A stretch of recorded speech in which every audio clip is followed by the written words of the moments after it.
Welcome to this lecture that's sponsored by the Master of Educational Technology program with Dr. Heidi Janz and Dr. Michelle Stack. I'll introduce you both shortly, but before I do, I want to begin by acknowledging that we're on the traditional, ancestral, and unceded territory of the Musqueam people, and we thank the Musqueam people for hosting us to engage in learning and teaching activities here on the UBC campus. I'd love to begin here by saying that it's such a pleasure to see Dr. Heidi Janz after many, many years. We actually were in undergraduate studies together, so this is a long time coming back on a circle.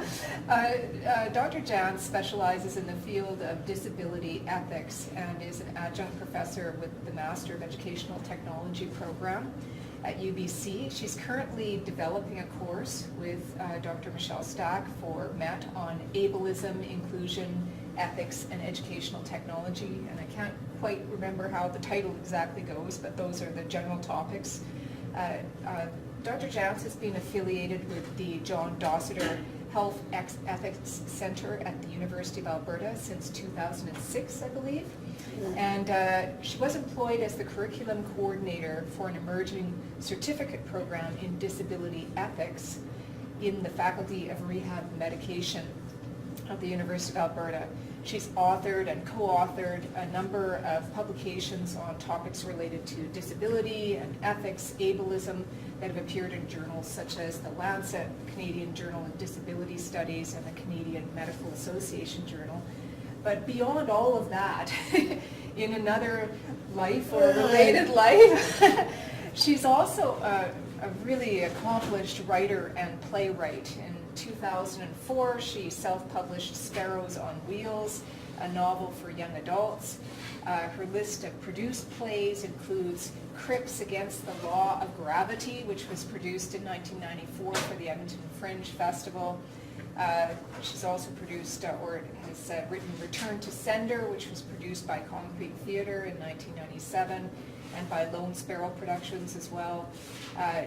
She's written Voices at Dying to be Heard, produced in 2006 for the 16th International Congress on the Care of the Terminally Ill, Montreal, Quebec, and the Book of Jobs, which was produced for the 2011 Edmonton Fringe Theatre Festival, and has also been produced in Calgary and Edmonton more generally since that time. I think that's the whole corpus of plays, a number of plays that are really amazing and thoughtful inquiries into the topics that are related to what the talk will be about today. So also Dr. Michelle Stack, I'd like to introduce, who is an associate professor and a former senior policy advisor and public commentator on education. She is with the faculty of, with the Department of Educational Studies here at the University of British Columbia. Her research interests include equity and education, media education, representations of mental health and illness, and the role of media in the policy-making process, community, and youth engagement. Dr. Stack is the author of a book on higher education rankings titled Global University Ranking and the Mediatization of Higher Education. And she's currently editing a second book on rankings, journal impact factors, and inequity in higher education, which I'm really keen to read. Michelle has led numerous courses and workshops focused on building the capacity of scholars and scholar practitioners to engage media, to expand research-informed public conversations and policy debates. So thank you very much for coming to the University of British Columbia today to give a talk called How Not to Train Your Technology and Other Dragons. Okay. Thank you. All right. So we have 5 things. We're going to show you a short video that we did Saturday, right? Sunday, right. Talk a bit about what language we'll be using through this presentation, connecting tech and disability, the problem of giving voice, and questions to consider. Thank you.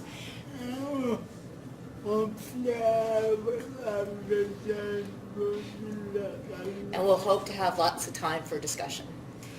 Should we start with, so we're going to start with a video of Ponderosa, the new building that many of us are in education. Heidi's first time in some of the classrooms. And so it's just a short video. It's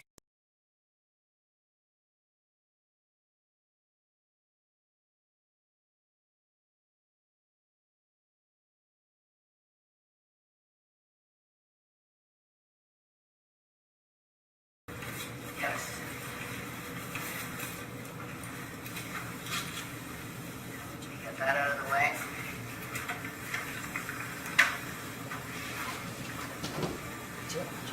So this is the console for controlling the AV system. Can you reach here? That would be the touch screens here. Yeah, but of course you.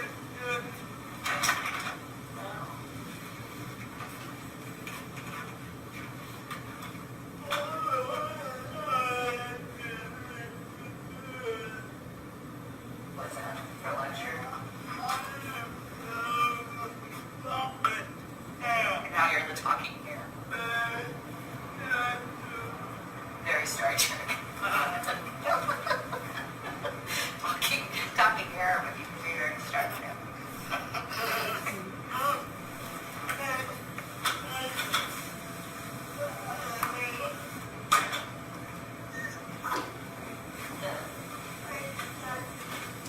You can't see it.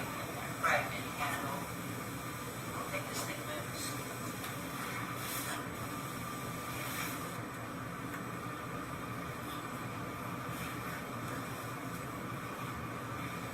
Can you see it?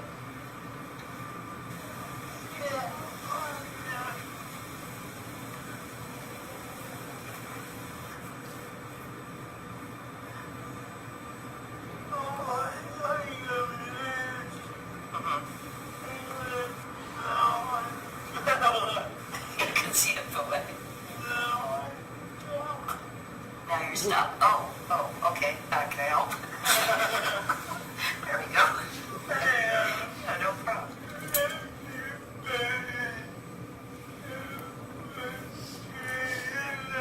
I said the building was built 2 years ago. Yeah, I think we moved in 2 years ago. It might have been 3 years, but yes. You remember the trailers, yeah, that I was in before. Yeah. How would you compare the trailers to this in terms of accessibility? The 1950s.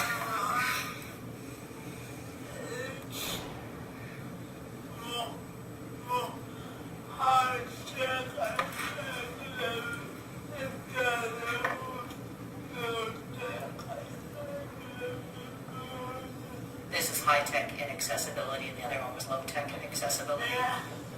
Yeah.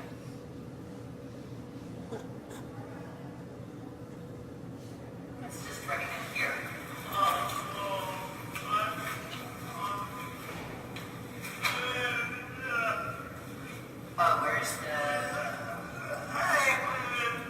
Where's the access?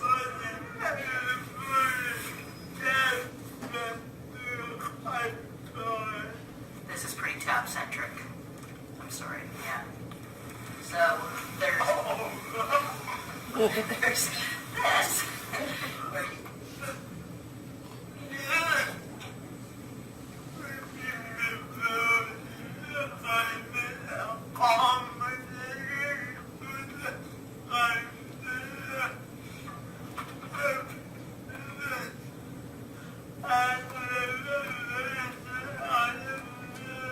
yeah, so the disabilities can be accommodated, but they can't have the same access as other students. all right. So that was just a little tour. We took quite a bit of footage, but whoops, right? Sorry. Did you want me to read the? The overall kind of improvement of the brain of reactive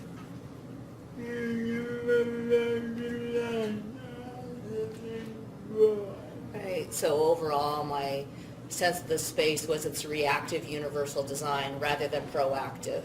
And that was, we actually texted or emailed the building facilities people to ask about what are the rules or policies. And it was basically, well, if there's areas where disabled people frequent, that we make it accessible. So again, it's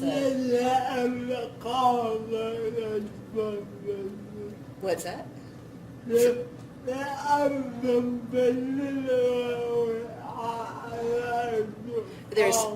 some places you're allowed to call or to congregate.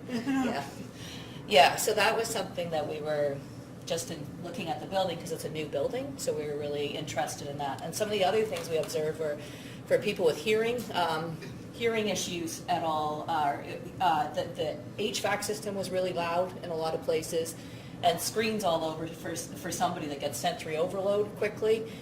Some where there was one room with 4 or 5 screens in a small space. So we were just looking at in terms of what were the thoughts around who moves through this space, or what are the assumptions.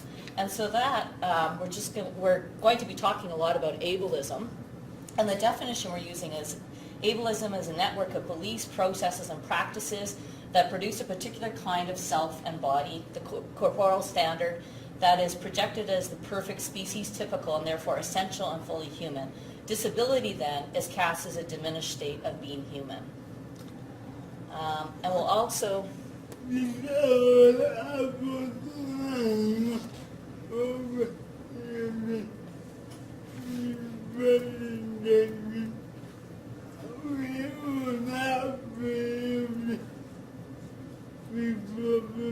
we'll be using identity first language. We will not be using people first language.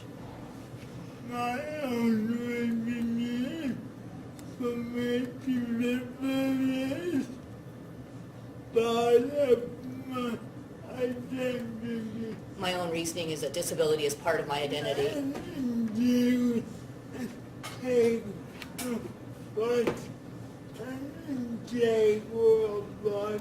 An integral part of my identity. No, I am a disabled person because I am a female person. I am a disabled person just like I am a female person. You want to talk about when we read that, the people first, or the Yes, I don't on the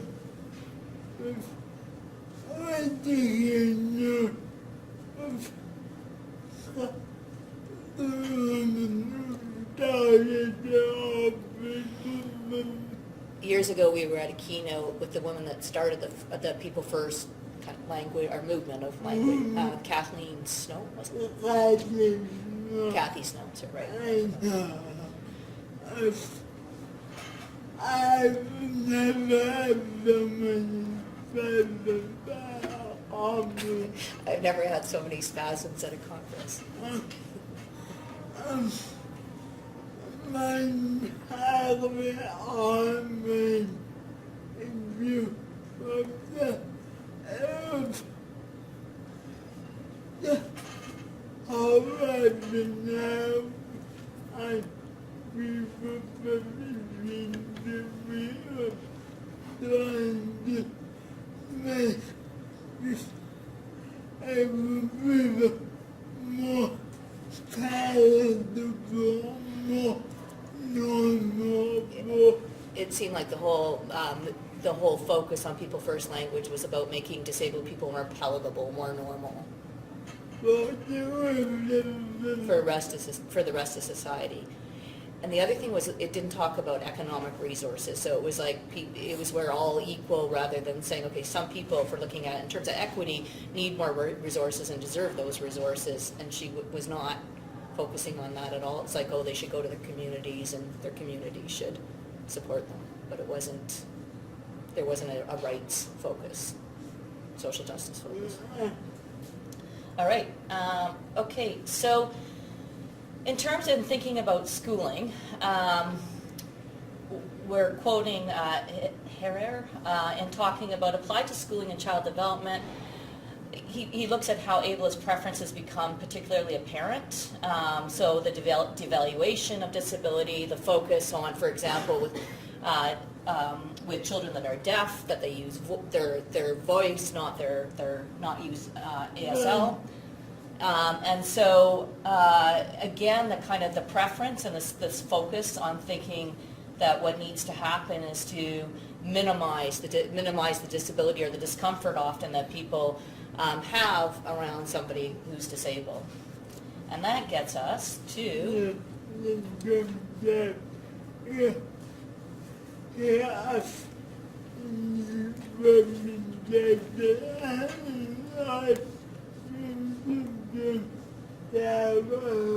You'll hear us in this presentation, and like use the term tab a lot. And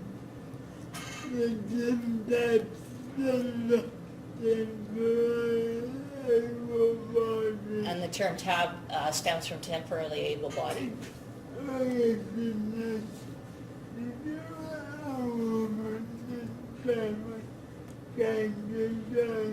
And it originates with a person named Sandra Diamond.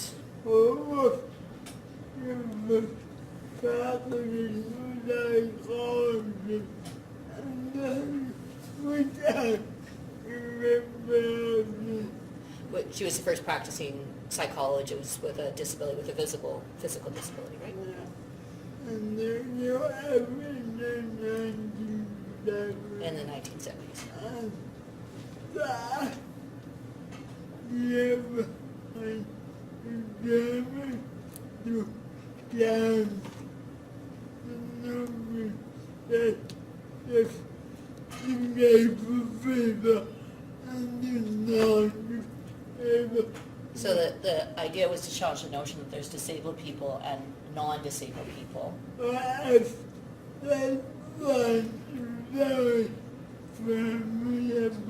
The line is permeable.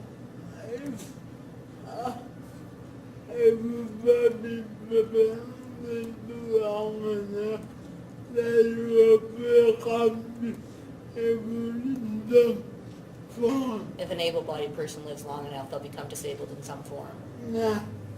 Now. Now,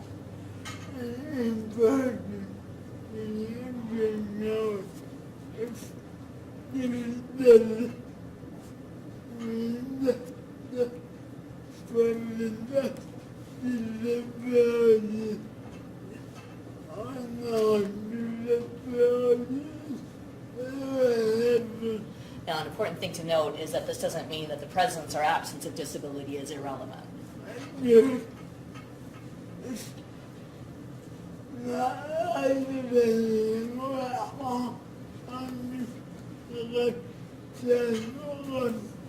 It's not like saying we're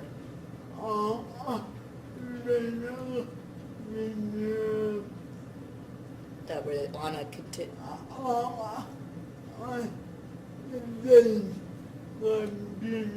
on the same continuum.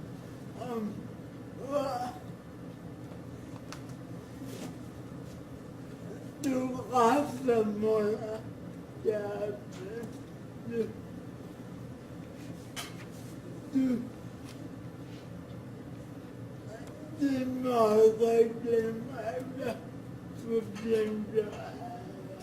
call somebody a tab is to mark them as a potential ally.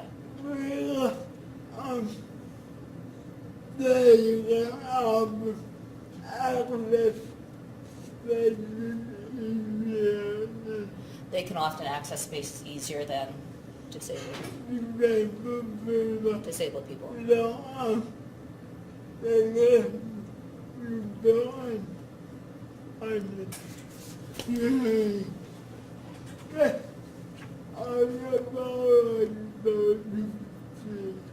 They can, sorry.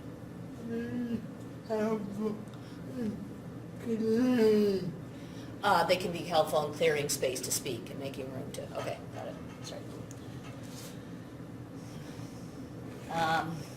Do you want to go into this or do you want to? Okay. No, I haven't done but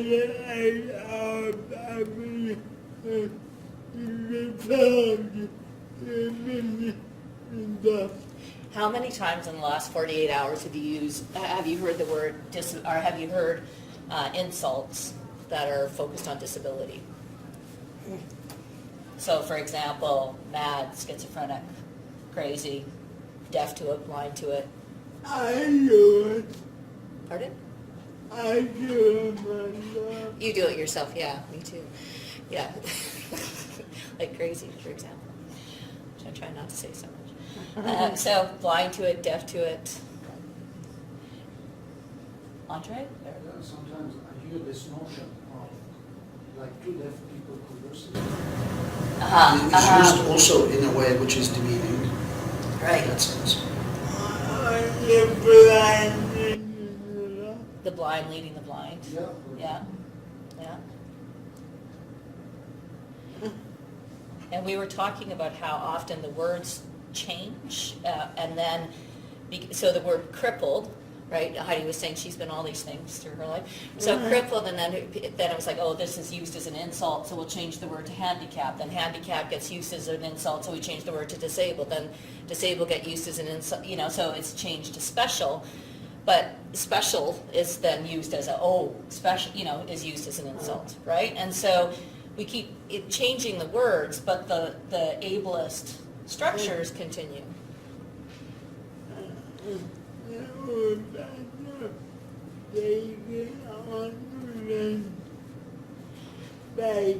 And this new words take on the same baggage, right? So what we thought we would do is just show, do we have time? We're running out of, yeah, I think it's just a 1-minute video. We just wanted to show a really quick video that looks at a group using media to try and offer a counter narrative and to challenge those narratives around disability as negative. Maybe I'll just explain this because I seem to be having some problems with social media today. It's called the Endangered Species Campaign, and it is a campaign of people with Down syndrome that have registered to be an endangered species because of all the genetic testing that's taking place and the sort of focus on eliminating Down syndrome as a good thing, right? Often is how it's portrayed in media and elsewhere. And so it's a campaign of people with Down syndrome saying, we don't want to be eliminated, right? And that this is not a positive thing. And so it's a really interesting series of 1-minute videos.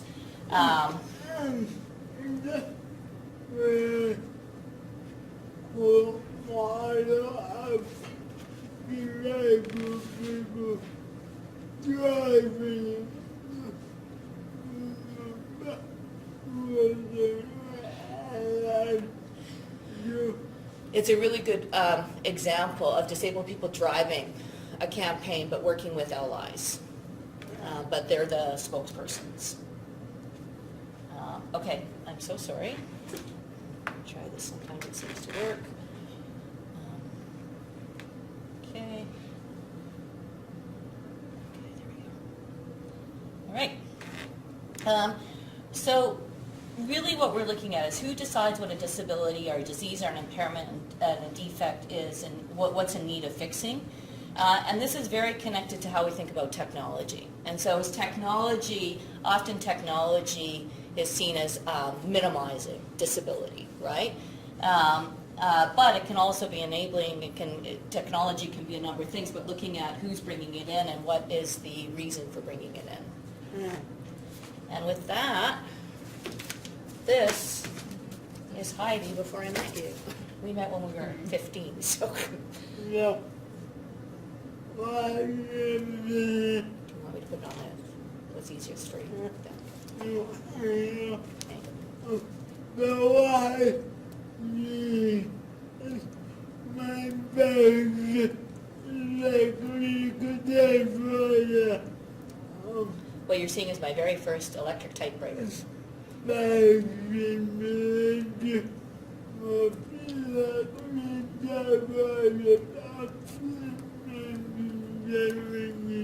It's very similar to many of the typewriters of the 1970s.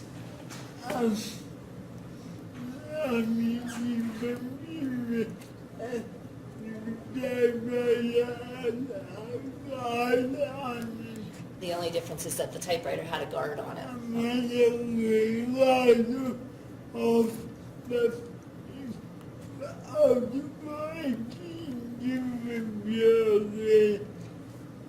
So the whole holes punched out for each there were holes punched out for each individual key. So I go and Right.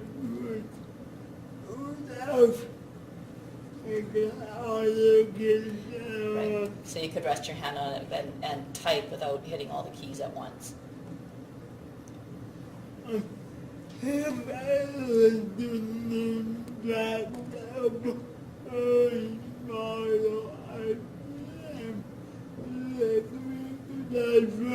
Here's a little known fact about early model IBM electric typewriters.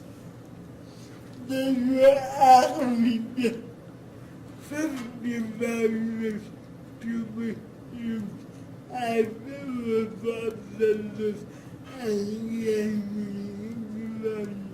They were first designed as gaming devices. They were first technology to be used as both processors and gaming. They were the first device to be used both as a word processor and a gaming device. Yeah, we just got I was helping with During recess, through about elementary schools, my classmate and I often spent recess waging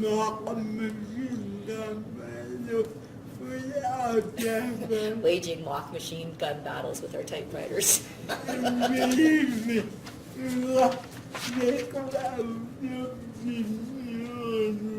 And believe me, when you get 6 of those machines in one room, it does sound like a war zone.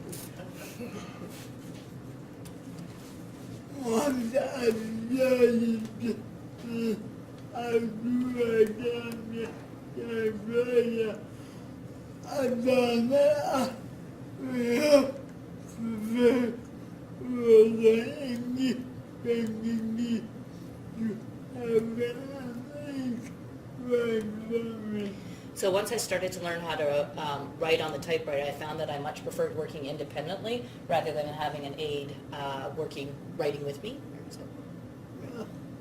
Or working, yeah, being there to write.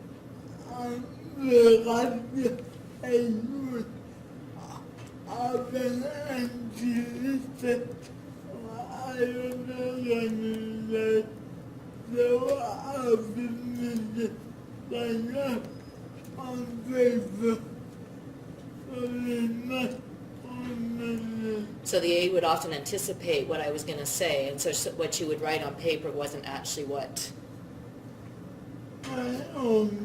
your own message, my own message. And also, I was very protective of my independent judgment.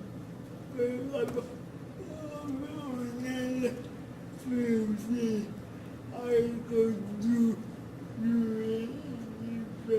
And also I was very protective about my typing because it was one of the few things I could do independently.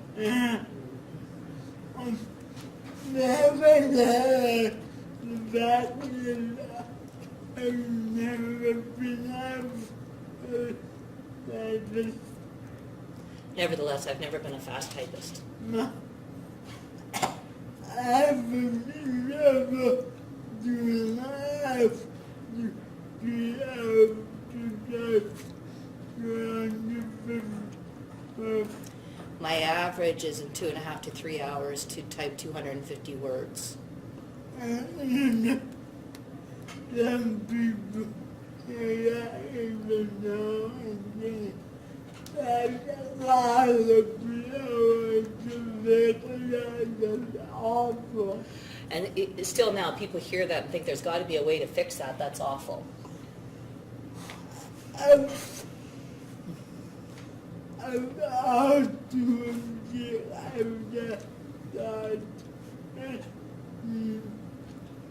the fact that incredible specialization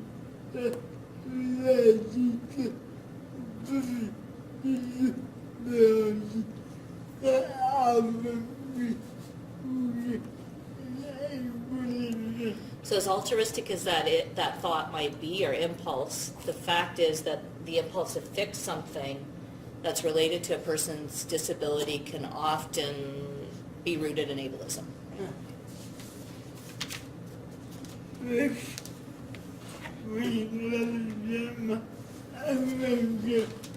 Oh, sorry.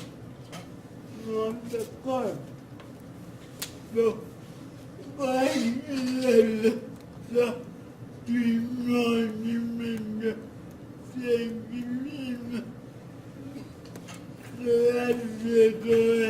Grade 11 saw monumental changes in my scholastic career. I think I'm thinking I started to attend Alberta College part-time, where I acquired Michelle. I finally say goodbye to my special IBM. I finally said goodbye to my faithful IBM Selectric typewriter,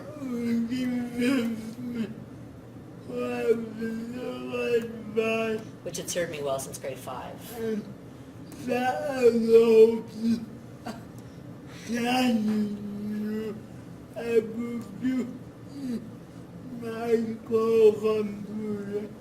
said hello to a shiny new Apple IIe microcomputer. Yes, told you I'm a dinosaur. I was so jealous of that computer.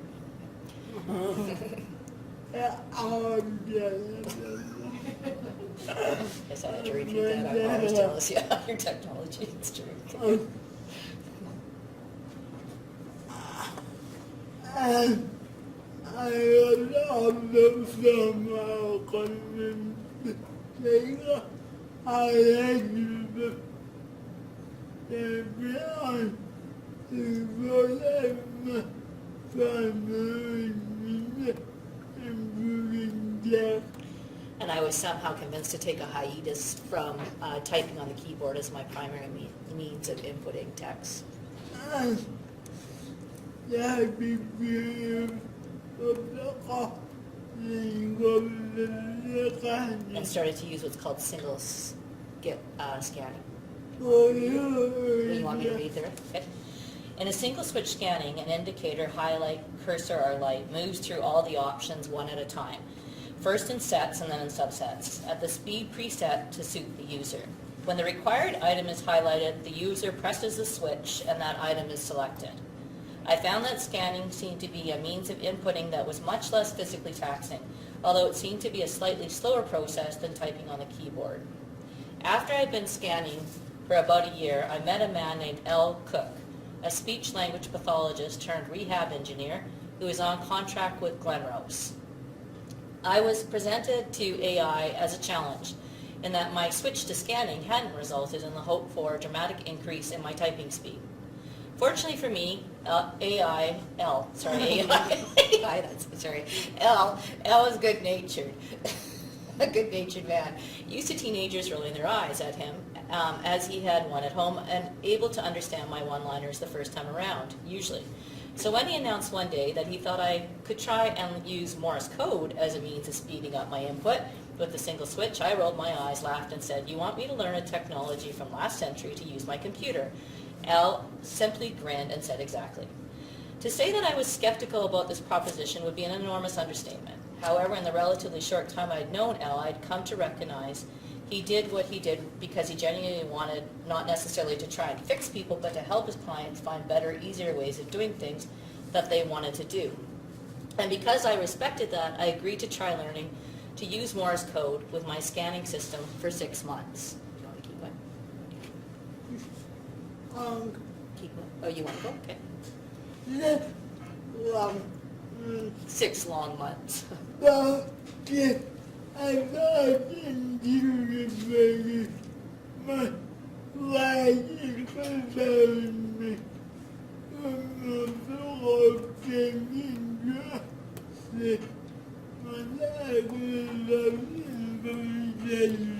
So just as I anticipated, my 6 month with Morse code turned into a 6 month exercise in frustration for both of us. The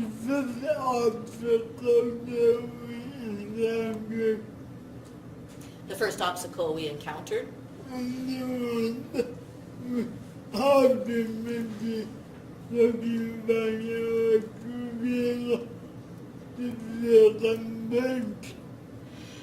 the first obstacle we encountered, and the one we could not find a way to circumvent,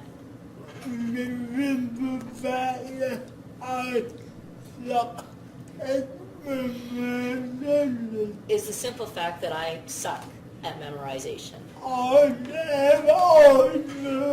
have, always will.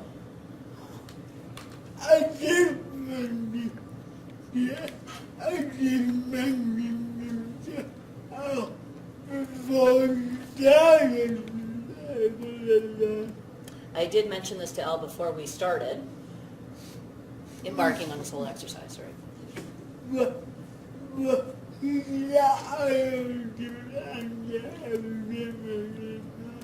But he thought I was just underestimating myself. A month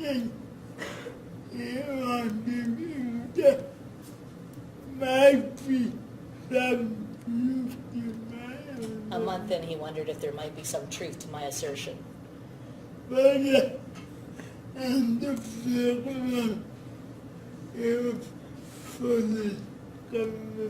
of 6 months, he was fully convinced. You want me to read? Oh, no. You want me to read? Okay, sir. My difficulty with memorization meant that I spent so much of my mental energy trying to remember which sequence of short and long switch clicks would produce a certain letter, and deleting the undesired letters which often appeared instead, that I would often forget what the sentence was that I was trying to write. When the 6 months were over and I still hadn't achieved any meaningful improvement in my ability to use Morse code, I simply said to Al, "See, I told you so." To his credit, he acknowledged that I had been quite right in my original assessment of my capacities. And even more to his credit, from then on, he was generally quicker to let himself be convinced in situations where we differed in our assessment of whether or not a particular kind of assisted technology would be useful for me. Do you want to go?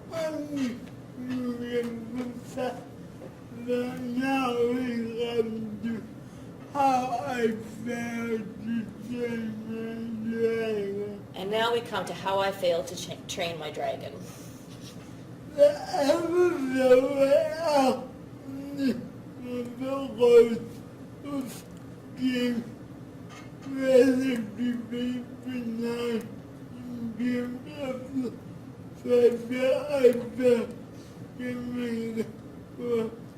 The episode with Elle Morse code was relatively benign in terms of the pressure I felt to make it work.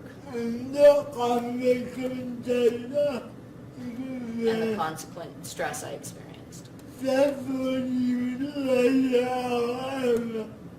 Several years later, however, I found myself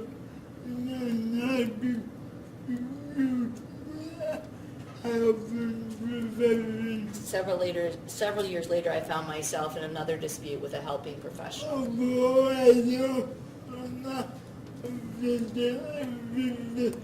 technology useful for me. On whether or not assistive technology would be useful for me.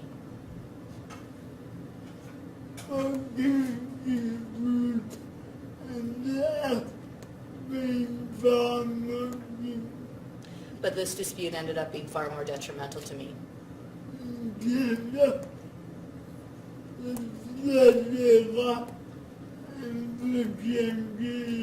The stress it caused and potentially jeopardizing my academic career. You want me to read? Through the bulk of my undergrad program, I relied on Disability Student Services, an office to facilitate my disability-related accommodations, such as recruiting volunteers to take notes for me in my classes and read my course material onto tape. As I entered the penultimate year of my undergrad, the DSS office, with some fanfare, acquired a computer with a cutting edge, for the early 1990s, speech recognition software called, Dragon Dictate.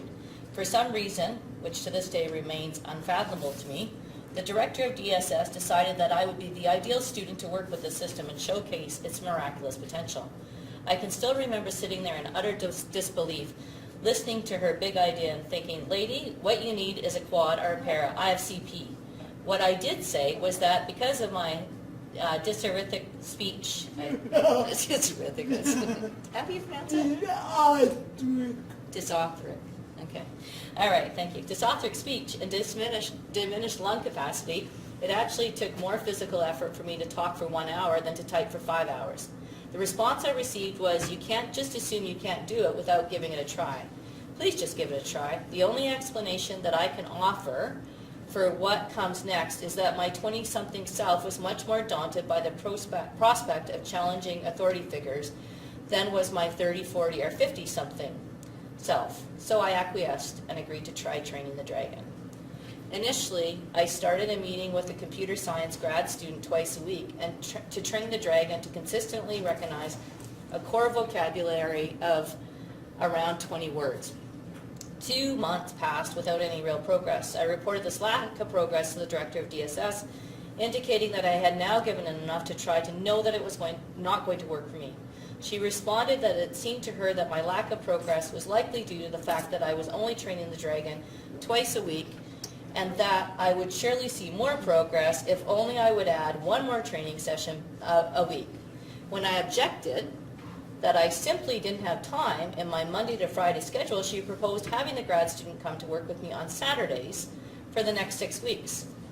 I was less than enthusiastic, pointing out that my training session with the Dragon was already cutting into my study and essay writing time, and that I didn't think that devoting more time to training the Dragon would be a wise move for me personally or academically. Then tellingly came the rather pointed reminder of how much time and expense the DSS office had already invested in training me with the Dragon, note the inversion, and how irresponsible it was for me to want to back out now. Again, at that point, 30-something me and beyond would have recognized that a major line had been crossed, wheeled out of that office, and never looked back. 20-something me, however, was still too cognizant of the fact that I was totally reliant on that office for organizing volunteers to read my course material onto tape, and that without that vital service, my university career would be over anyway. Do you remember? I do remember. Do you remember? Yeah. Yeah. Totally, okay, where did I go? Oh yeah, okay. So totally against my better judgment, I agreed to doing 3 Dragon training sessions per week, including a Saturday session for 6 weeks. It was during these 3 weeks, however, that the situation really spiraled out of control. First of all, a couple of weeks in, I was informed that the University Alumni magazine was going to do a story on the acquisition of the Dragon system and would be coming to do an interview and a photo shoot with me the next week. God, I forgot about that. Given that, as far as I was concerned, the technology wasn't working for me, I was more than a little conflicted about taking part in this interview and photo shoot. But when I expressed this concern to the director, I was simply advised not to focus on myself, but rather to talk about the potential benefits to disabled students. So again, fearing the potential consequences to my services if I didn't participate, I agreed to do the media session. The final straw, however, came a few weeks later when I was informed that instead of writing my exams at home on my own computer in sessions that took 8 to 10 hours as I had been doing since I started university, I would now have to write my exams on the DSS computer, either with a scribe or with Dragon. Soon after, they also started having trouble finding volunteer readers to read my course materials onto tape. In fairness, my reading load was increasing as I was starting my honors tutorial. But these two developments resulted in my finally finding my backbone.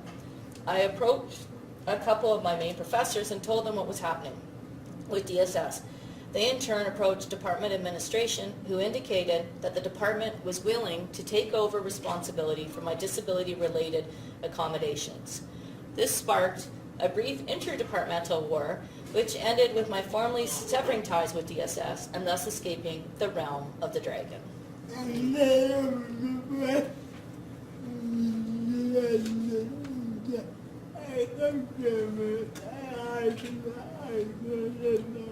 And that was the best.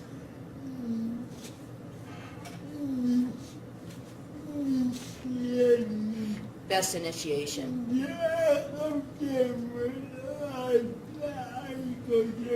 That was the best initiation into academic life you could have had. Not a positive thing. Okay. All right.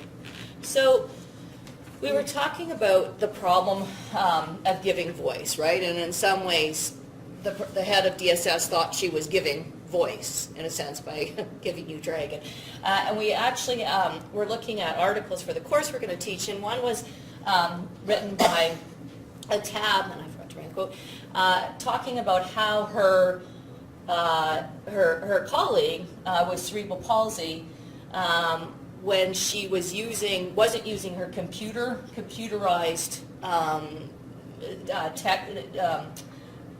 text to voice on computer, that she was told she should, that her speech was too difficult to understand, she should use, and that this was said in a helpful way, or what was thought to be a helpful way was you should use your computer voice, or sometimes not your real voice, because that makes it hard for people to understand. Mm-hmm. Right? So it raised questions, and then if she didn't use the computer voice, that she was seen as not being cooperative or compliant or making tabs comfortable. So it became about making tabs comfortable rather than what would help her and facilitate her sense of voice and what she saw as voice for herself. And then we read this, and Heidi had a story we were talking about in relation to this. I was really bit inclined that we have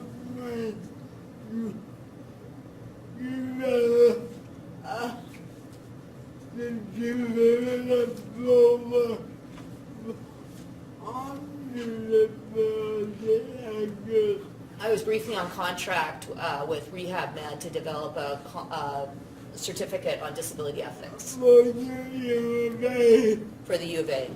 And I have my job with the whole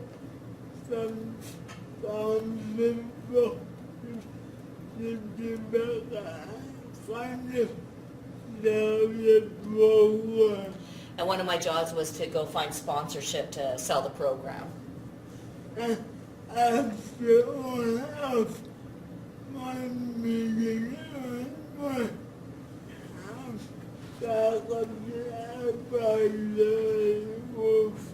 And after one of the meetings with my faculty advisory groups. Helped me develop this program. So after one of my meetings with the faculty advisory groups that was supposed to help me develop the program, I was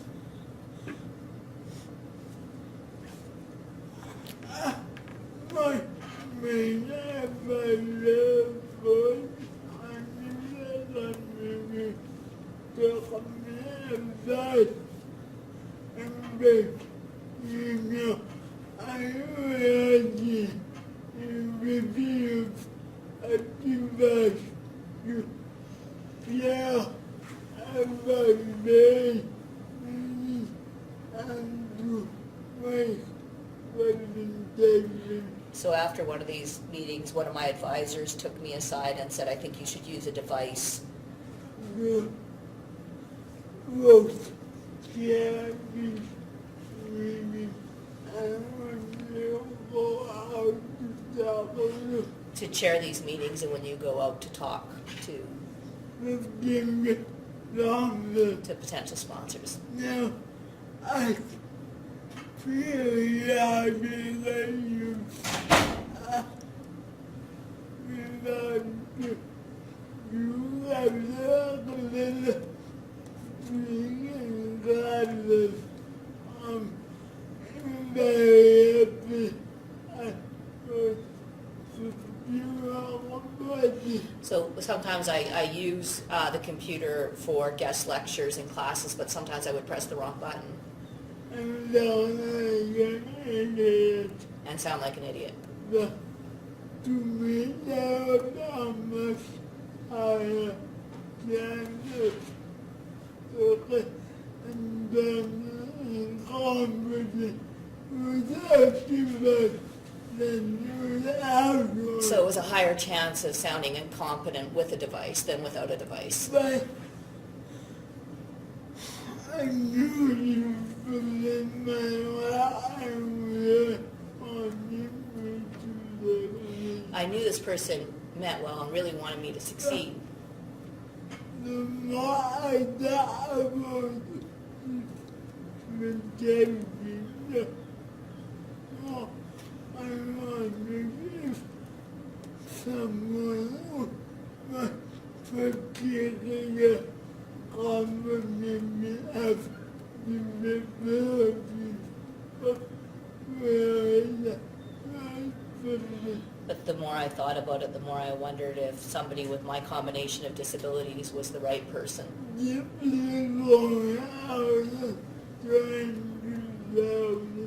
To go out and try and sell the program.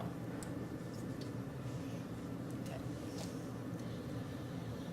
So this gets at us just talking about the politics of distraction, how the language of technology can sometimes be deployed as a solution to the disability problem, as in the example that Heidi gave, rather than looking at the ableism problem, right? So looking at how we frame a problem. Is the problem the disabled person, or is the problem the construction and as you've talked about when you've taught classes, students come to understand you and start to echo, right? So if the problem is seen as, okay, you talk in a different way and take time to learn, right? Or is the problem seen as, this is difficult, I'm uncomfortable, use a device?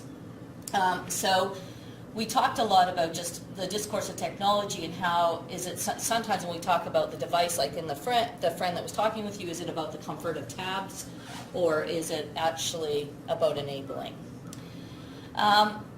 We, in this talk, aren't going to get a chance to really get into the importance of discussing intersectionalities. And so in looking at, often there's images, sometimes it's called inspirational porn, of Rick Hansen or, attractive, generally white, middle, upper class male, and looking at, and sort of this idealized image that doesn't look at social class, for example, doesn't look at assistive technologies that may be useful, but that the vast majority of disabled people can't even afford and aren't available to them, right?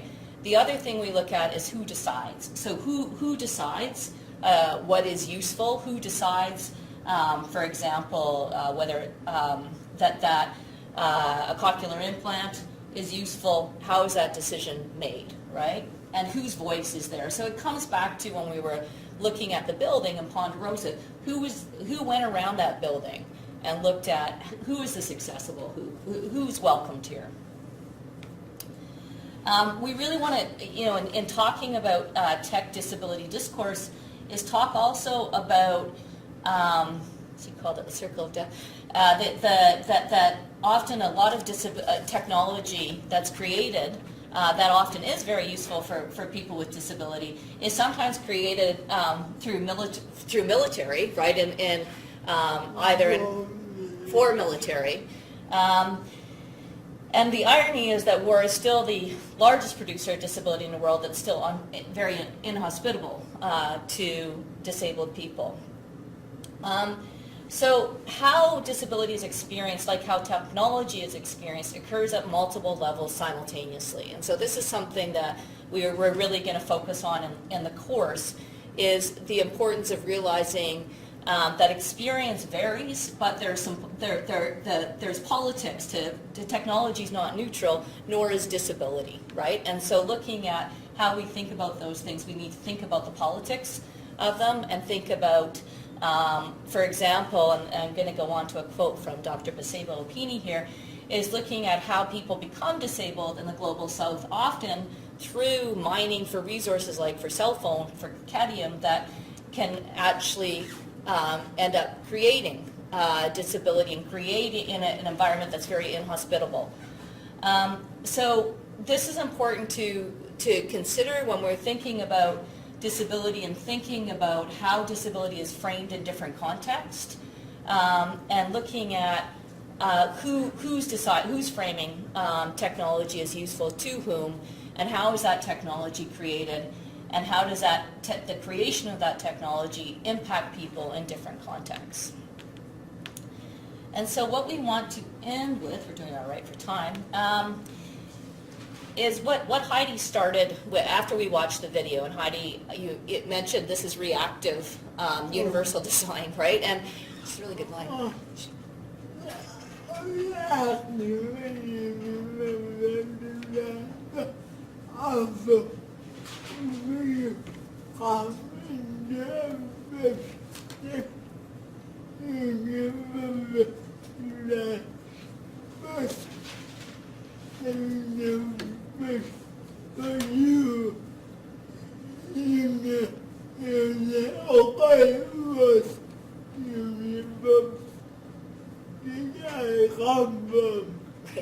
If you come into a place that sees itself as having universal design, but there's no space for you, so what universe did I come from?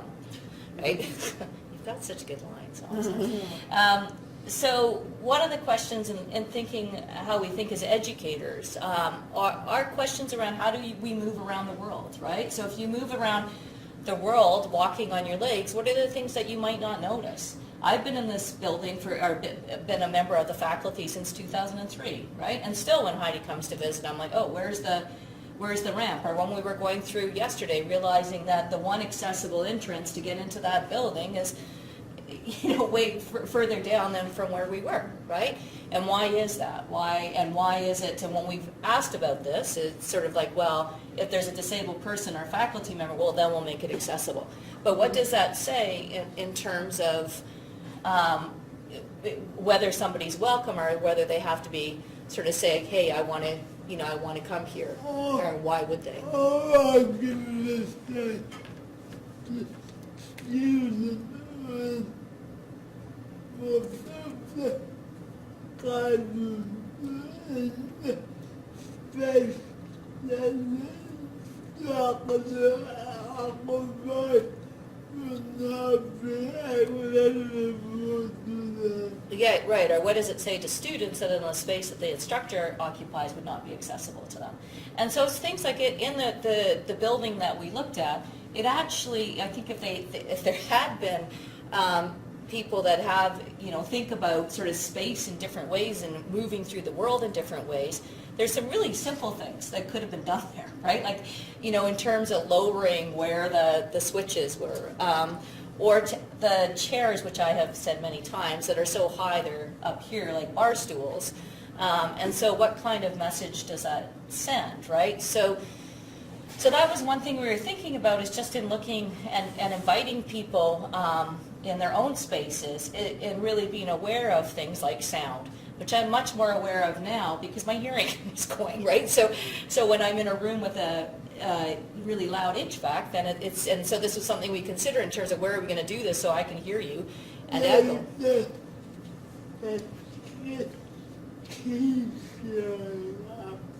What's that? Oh, pesky T showing up, temporary. Yeah. So in looking, so we were thinking about that around, as educators, how do we think about the way we move through space? Because you can have, as in those rooms, there was great technology. And I love those projectors, and I love that I can press the buttons and have a smart board.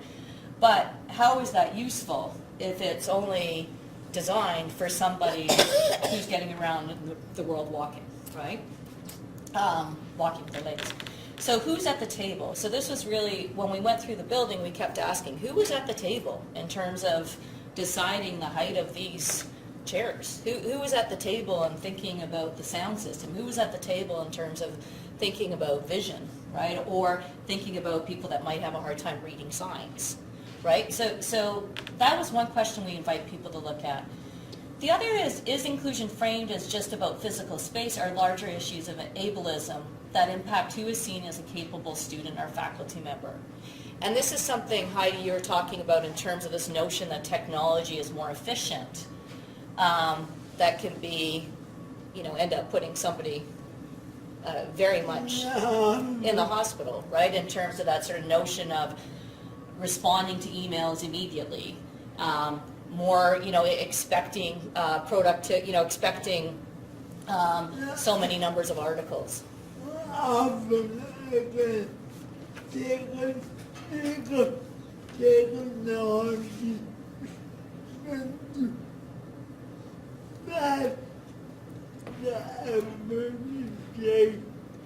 Technology is meant to mask.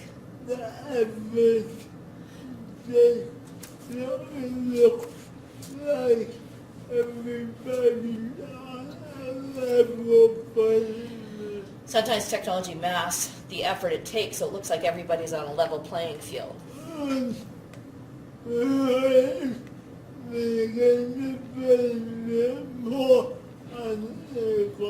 really it can make the playing field more unequal if issues around ableism aren't taken into account, right? So if there's an assumption that because you have a computer, you can write a 10-page paper in the same time as somebody that types 50 words a minute, or read a paper, mark a paper. And the other was, we were thinking about what do the performance metrics we use say about what and who we value as society and as academics. And so, as Heidi was saying, we both have PhDs. I'm the one with the associate that has a tenured position. And what does that say about ableism? It is that you were measured by the same metrics. And so does that mean that somebody who's disabled, who is an academic in disability studies, can't be somebody, an embodied academic that is teaching at a university like this? And I think that is all we have for now, right? I know we forgot some things. We'll stop there. Thank you.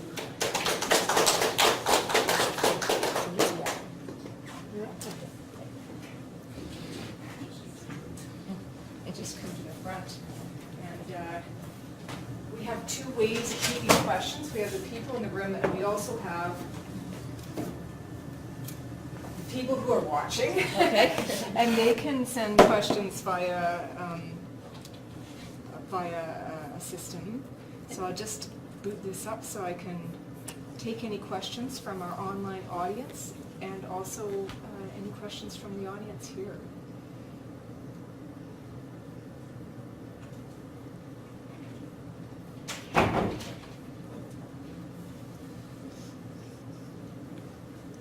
Just a comment. Thank you for that very interesting and insightful presentation. So, when you showed that video about ponderosa, it just reminds me when we moved there. I remember we had an audit. You remember when we had the department meeting and we had to do a small audit about it? So we went around and I was in Leslie Roman's group and then I told Leslie, what is this? Those are the questions I asked. Now, who gets to use these elevators? And then when you looked at the floor itself, it's so slippery. Yeah. So, well, what were we thinking about this? And the elevators themselves, there was no sound. So I said, so who's going to be using this? But it just gets us to think about, technology is good, but we also have to be really critical around questions of ableism, where you're reinforcing the very same challenges that you're, trying to think about. So as you mentioned so well, there's the question of, to me, I think we need to put some serious considerations about what the capitalist technology is doing. Yeah. So where is the agency for individuals with disabilities? Because when what ends up happening is that the corporations are taking over that agency, and disabled people are just kind of told that you need to try harder, and then the problem is going to be solved. So still, the idea of reinforcing disability as a problem that needs to be fixed has not really been solved. I find it's more around, there is usefulness in technology, but it's also around profit maximization. So when you ask the people, what we do, well, what's going on in this space, the response was, if we know a place where disabled people frequent, that's very interesting because it boils down to the numbers and to the space, and it's almost like we don't think about disability as part and parcel of humanity. We just think of it as something that's still out there, and so fix it when it comes our way, right? So it leaves me with the question, how, if this is happening in this very particular space where we talk about being so progressive, what's happening with the students in the K-12 school system, right? Where we are always talking about there's no money to do ABCD. What's happening in other spaces which may not be having a lot of money, like, for example, the very place where we are could be having some money to do things around. I think we can do better, and we can do better only if we have these conversations going, and thanks for starting that conversation in this particular space where you never get to hear much of disability being talked about.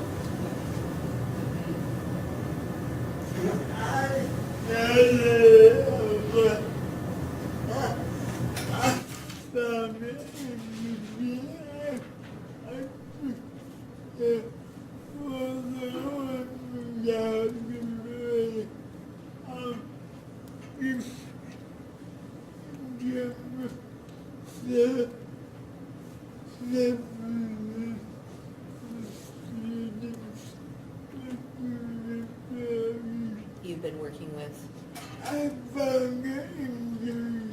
You found it interesting.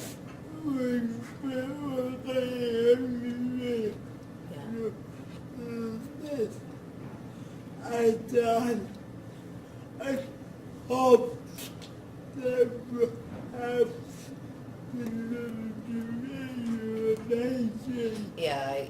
since we've been working this week, I had at first hoped that this was just a University of Alberta thing.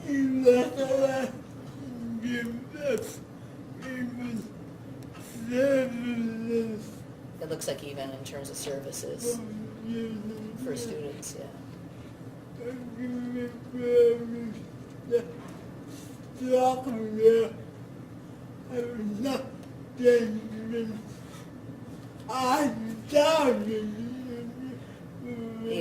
it looks like the structure for disability student services, the structure hasn't changed since I started university. We were looking at the website 30 years ago.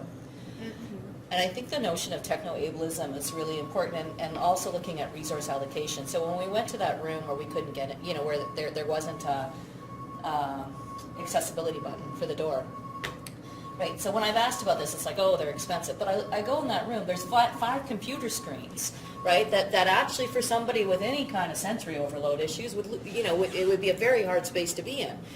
And so it's like, okay, so let's say we had one less computer screen in that little room, that could pay for the button that would allow somebody to get into the room. And so I think that's the thing too, is the kind of false dichotomy that can happen. It's like, well, we don't have money. It's really what do we value, and who do we value in terms of where we put our resources. And I think that's where the conversation needs to go, instead of being cut off in terms of, well, it costs $7,000 to put this in. And that can, I think, shut down conversation, rather than saying, well, where are we putting money?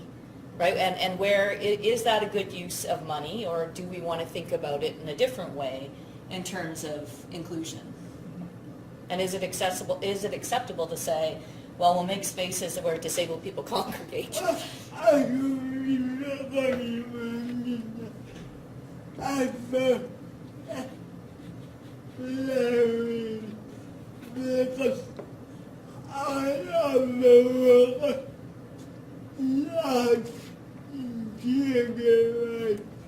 I find that hilarious because I also work in arts, Yeah. theater, yeah.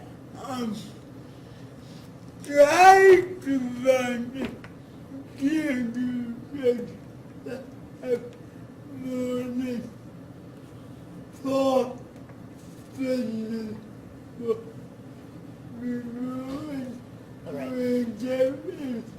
impossible. Try and find a theater that has places for more than 4 people in wheelchairs. It's impossible. So I'm not sure why we congregate. I'm not sure where we congregate, yeah. Yeah, and I think that's the real issue. I mean, I remember years ago, I was working with an organization and there were stairs going up and I said, well, this isn't accessible. It's like, well, we never get anybody in wheelchairs coming here. I wonder why, right? So I think often just that assumption, we don't see people, we don't see disabled people, so therefore there's not a need, rather than say, well, no, because the message sent is very clear. And so I think that's what we're trying to do, is how do we change the message? Oh, Yes, I'm just going to jump in because we have 2 questions. Well, 1 comment and 1 question from our online audience. So from Sweden, Yale, thanks you for an enlightening and inspirational presentation. So thanks to Yale for that comment. And we also have a comment from Shan, who says, Heidi, you are an inspiration, and so are you, Michelle. I happen to be reading on socio-material theories recently, which approach agency as co-emergence, as human and non-human beings come together. Watching this video presentation certainly strikes home this message for me. So here's the question. I wonder if there is a discussion of the same topic in disability studies.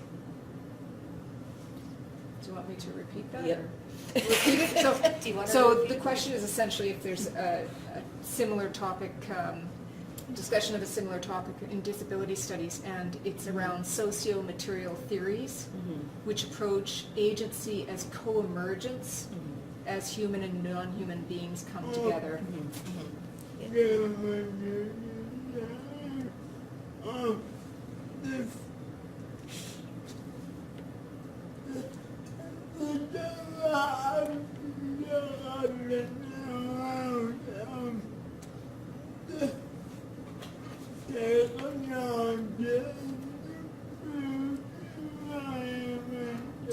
Definitely, there's a lot of discussion about technology in the built-in environment.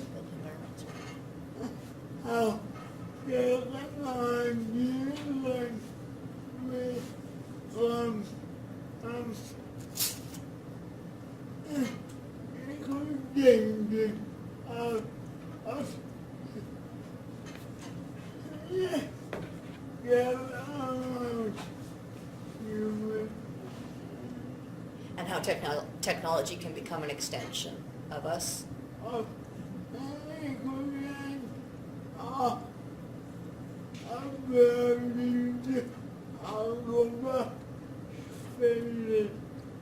And extend our ability to occupy spaces. But only where you congregate. Yeah. But we don't congregate. We're not allowed. Any other questions from either the online audience or from others? Still have questions there? There are no more questions from, no, there's no more questions from this venue right now. Thank you, Heidi and Michelle, for this inspiring, lecture. I noted a few points, and I may have 1 or 2 questions.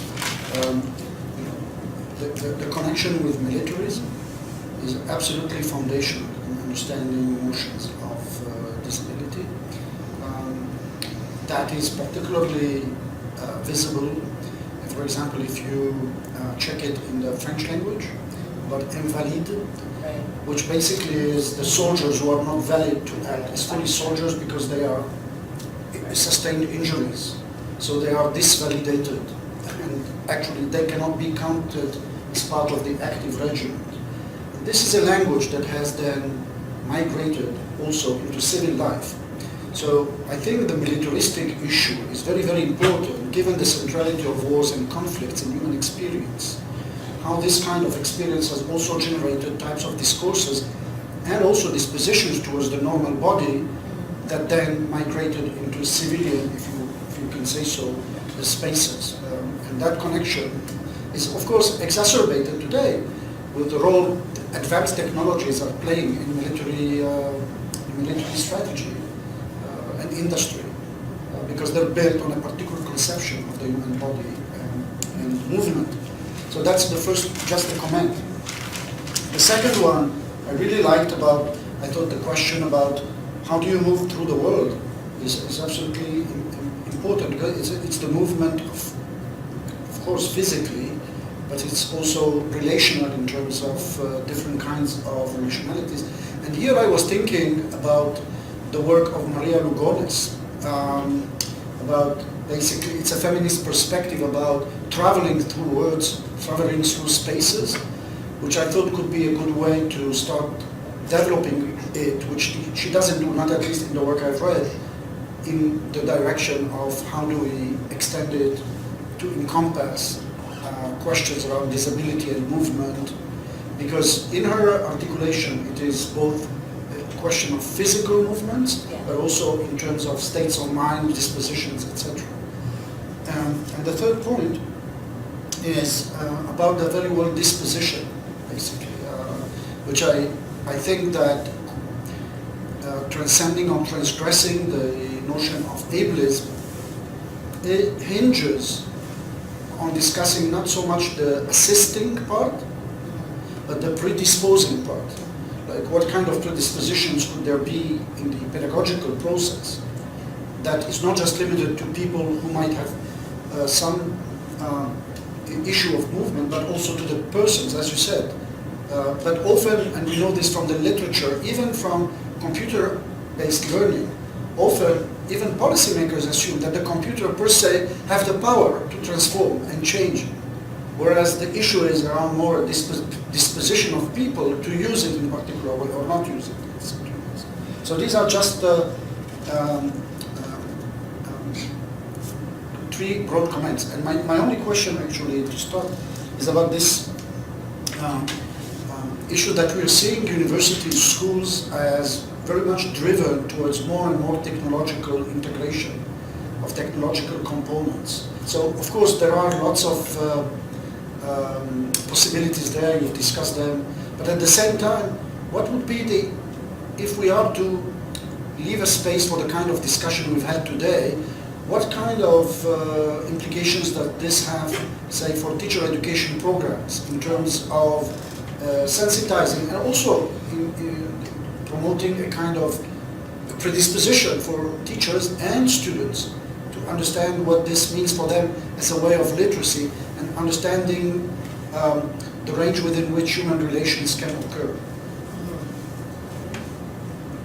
Yeah, I mean, I think it's a really important question in terms of looking at teacher education and the sort of the utopian language, and as if technology is something that's neutral, that isn't embedded with politics, right?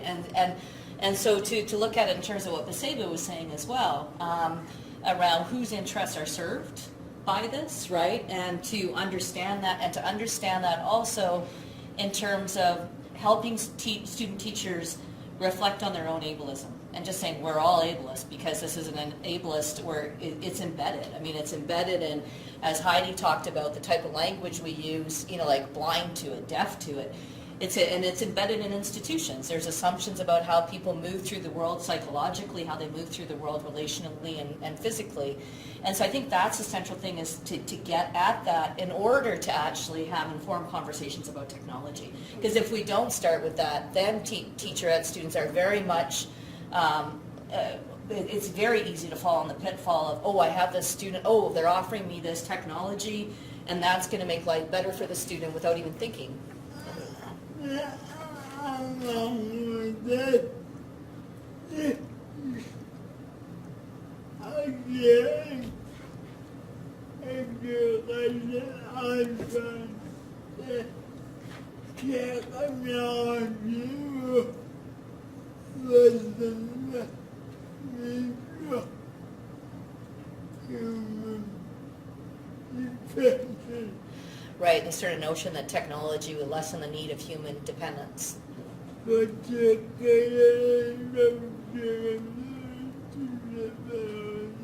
For students with disabilities. that's in my view a very senior specialization. That's a pit to fall into, to avoid falling into. In my view, that's a very senior. In my view, that's a very dangerous pit to fall into. On the left, independent achievement of kindness and the idea of autonomy. Yeah, it gets very much at that Western idea of autonomy.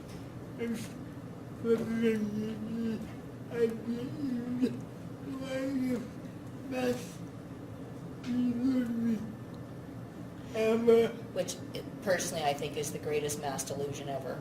but if we're teaching disabled kids that with this technology you can people.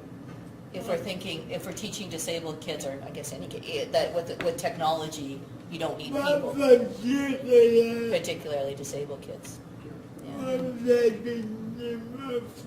Yeah. We're setting them up to fail in all kinds of areas. And I would add too, like it in terms of where does interdependence come in, right? So where do we look at in terms of, if we look at the environment, if we look at the context of refugees and climate change and what's happening in the world, I mean, what that's saying to us is we need to see ourselves as interdependent, that we're not independent. There's no such thing. And so if the technology, if the way we're talking about technology is focused on independence, whether it's independence in terms of disabled kids or anybody, right, does it actually take away from what we need to do to survive as a planet in terms of how we use technology to connect with each other and to connect with the natural world rather than seeing it as a way to disconnect, I think. Okay, sorry, did you want? I agree with the interdependence point, but I think one should not look at the interdependence as a medium that stands in itself, because ultimately the connection part means that these new interdependencies or interconnections also necessitate literacies for new forms of solidarities. Yes, I agree. Which is a political issue, solidarity, Yeah. but in the most generic sense of the word. So just to wrap it up. That's very nice. Yeah. All right, we're coming to the end of our time, so I'll just thank everyone who has attended the talk both in person and online. Thank you to Heidi and to Michelle for really a very thoughtful presentation, and for coming into the MET program and being willing to develop this course. It's really been needed for many years. So it's very exciting to have the new course coming. I believe, fingers crossed, that it'll be May 2020. And did you have a title that you settled on, or no? Still, We're talking. yeah, today. still talking. So today coming we're soon. Coming soon, this week. Yeah, we'll announce it in the social media. And thanks so much for attending. Thanks.